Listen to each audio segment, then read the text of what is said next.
அளவுக்கு இந்த நாட்டு மக்களுக்குள்ள பெருந்தன்மை அதிகமாக இருக்காம். தொலைஞ்சு போன பொருட்கள் கூட பத்திரமா திருப்பி கிடைக்கிற அளவுக்கு இந்த நாட்டு மக்களுக்கிடையில் சமூக உணர்வு ரொம்ப அதிகமாக இருக்காம். 96% மக்கள் அவங்களுடைய ஆபத்து காலங்கள்லேயும் உதவி தேவைப்படுறப்போ இன்னொருத்தரை நம்ப முடிகிற அளவுக்கு அக்கறையோடு இருப்பதாகவும் சொல்கிறாங்க. அப்புறம் இந்த கண்ட்ரியில் பாலின வேறுபாடு இல்லாமல் ஆண் பெண் இருவரும் சமமாக நடத்தப்படுறாங்களாம். இந்த நாட்டில் ஒர்க் லைஃப் பேலன்ஸ் மற்றும் கல்வி மற்ற உலக நாடுகளை விட சிறந்து விளங்குறாங்கன்னு சொல்கிறாங்க. இந்த நாட்டு மக்களுடைய வாழ்நாள் ஆயுள் எதிர்பார்ப்பு 82 வருஷம்னு கணக்கெடுக்கப்பட்டிருக்கு.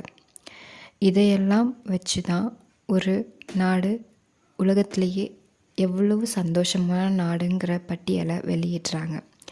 நான் சொன்ன இந்த சில விஷயங்கள் வச்சு எந்த கண்ட்ரின்னு கண்டுபிடிச்சிருந்தா கமெண்ட்ஸில் சொல்லுங்கள்.